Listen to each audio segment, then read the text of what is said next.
In this video, we'll be learning how to cut and sew this stylish and trendy scuba dress for a baby girl, just like you are seeing it on your screen. I am Oluwato saying, in case this is the first video of mine that you're coming across, and you're welcome, and to all my returning subscribers, you're also welcome.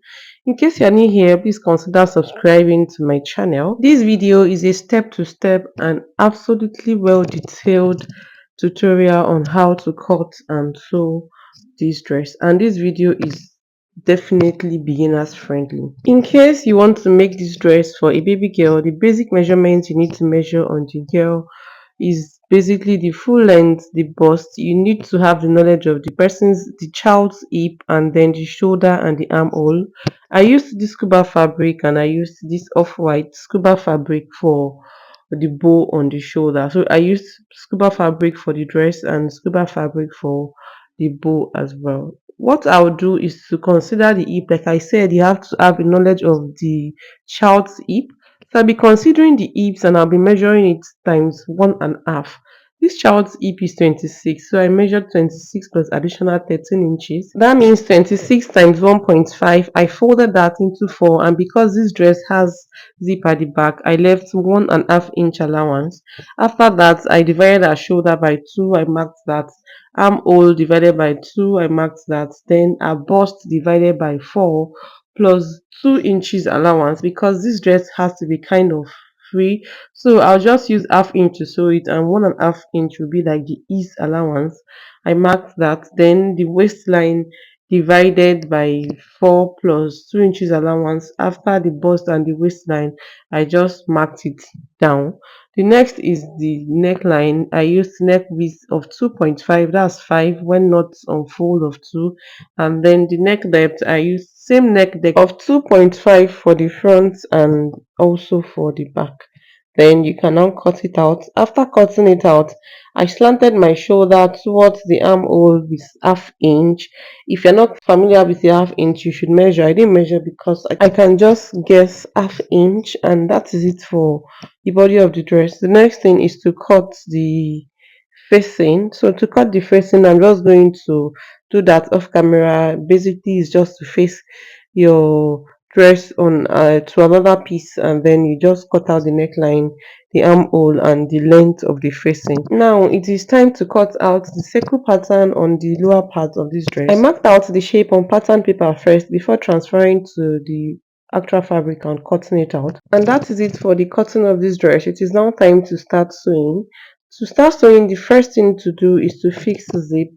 And to fix my zip, I realized that the zip that I got is way longer than my desired length on the dress, so I had to cut it. I have a detailed video on how to neatly cut and then stitch on my channel. The link will be up, and it will also be down in the description box. If you need to see that, you should check it out. So to fix the zip, I put the two panels for the back together, I mean for the dress, right side facing right side, and then I marked my desired length on the dress, like how long you want the zip to be on the dress. So I marked like 1 inch to the end of the O zip, and from that 1 inch downward, you're going to stitch it like close from the 1 inch downward.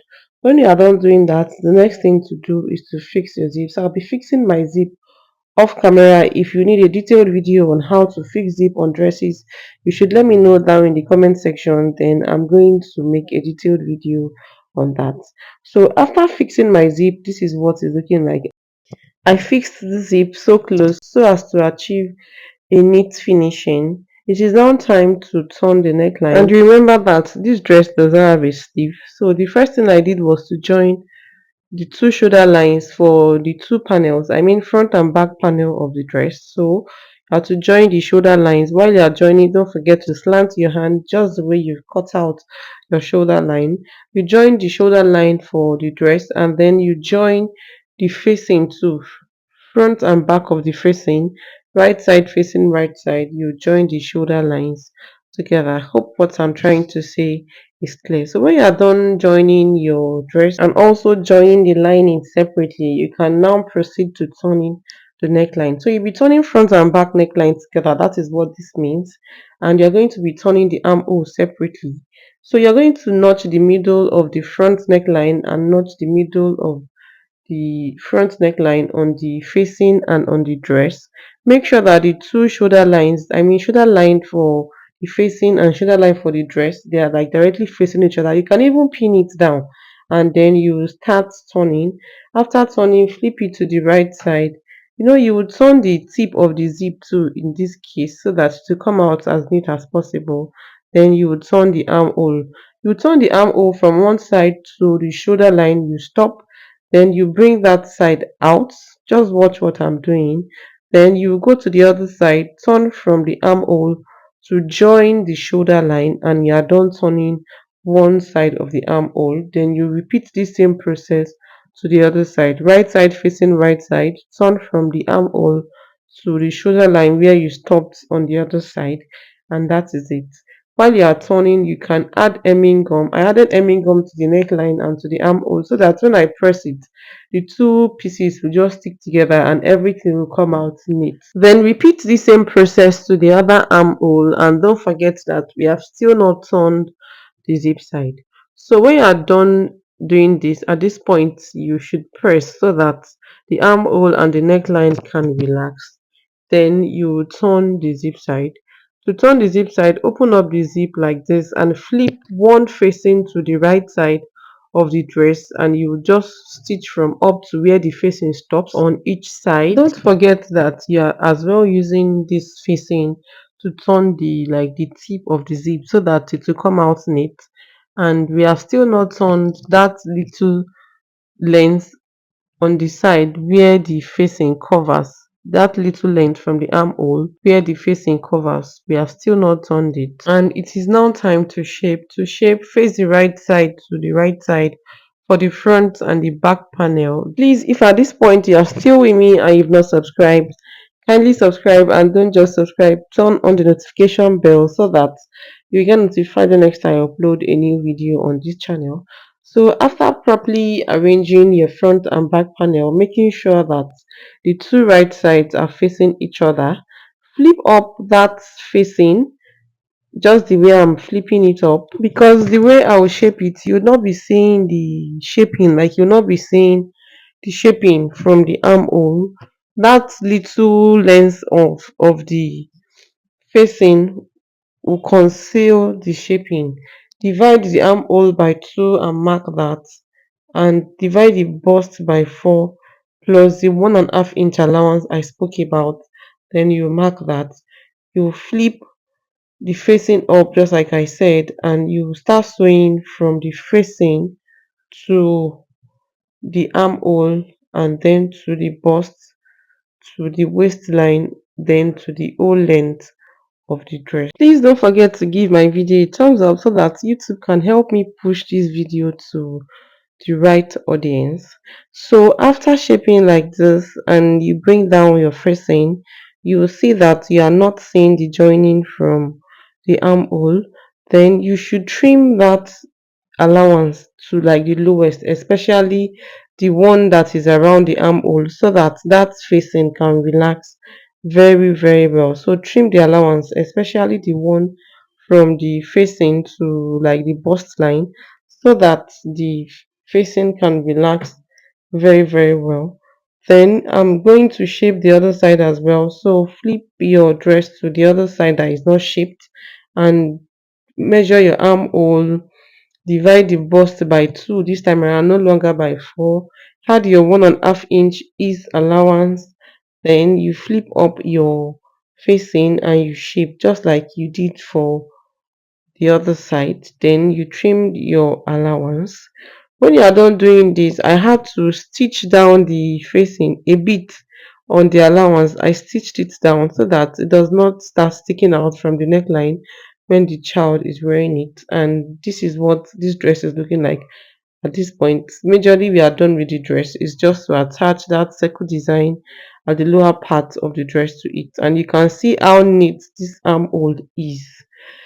Now you bring this circle pattern that you have cut. Just as you are sewing, you will know the quantity you need. Make sure you are sewing as close as possible. And trust me when I tell you that this thing is so time taking but is worth it. You will sit down for a very long time, but it is worth it. You will not even imagine how long this thing can take until you start doing it. So I was cutting as I was going, so I can't specifically say this is the number you will cut. It depends on how wide the lower part of your dress is and how close you want it to be. If you want it very, very close like mine, please put at, like, don't space it. The space should be at most like quarter inch, and you just keep doing this and doing this and doing this till you get to your starting point. I did a live video. I made a live video when I was doing this. You can check that out. The link will be up and maybe down in the description box. And hope this video has been helpful and interesting to someone. Please, if it has been helpful to you, please give this video a thumbs up. Let me know your thoughts in the comment section. Please give my video a thumbs up so that YouTube can help me push out my video to the right audience. And for this one, I just cut a piece that is 60 inches long. I used the whole length of the scuba, and the width is 8 inches, and this is a small piece that is 5 inches by 4 inches long and wide. I stitched this first, turned it, and I made this belt pencil mount. I just penciled the mount on both sides and I turned it. And please, if you are still with me at this point, let me say this. Please, if you see ad comes up on my video, please don't skip my ad. Kindly, kindly help me watch my ad. Anytime you're watching my video and an advertisement pops up, help me watch my ad. Please help my channel grow. So after turning, I flipped it to the right side and then I folded it this way. Just watch what I'm doing. Fold on both sides. I can't specifically say the length you use to fold. Just fold depending on how long you want the fold to be. This was how I folded it, and I picked that small piece that I've turned to the right side as well. I used it to secure my fold and I just stitched it. After stitching it, I flipped it to the other side so that the rough edge can be concealed. Like after stitching this, as I'm stitching now, I trimmed it. I trimmed the excess and I flipped this to the other side so that the rough edge will not just be outside. And basically that is it for the bow. Then I placed it on the shoulder of the dress. I used needle and thread to tack it on the shoulder of the dress. When you are tacking, you will not allow the thread to show outside. So what I did was from inside of the dress to the bow, I did not I didn't tack that piece I used to hold the both together. I did not pass my needle through there. I just brought it out from under where my thumb is. Where my thumb is where I brought my needle out from. So just pack it as neatly as possible, and that is it. And here is the beautiful outcome of this dress. This dress is giving me baby girl fever. It's making me want a baby girl ASAP. If you have any questions, don't forget to ask me down in the comment section. If you've not subscribed, kindly do, and turn on the notification bell so that you get notified when next I upload a new video on this channel. Don't forget to give this video a thumbs up. You can help me share my video as much as you can, and you should check out these videos that are currently showing on your screen, and I will see you in my next tutorial. Bye.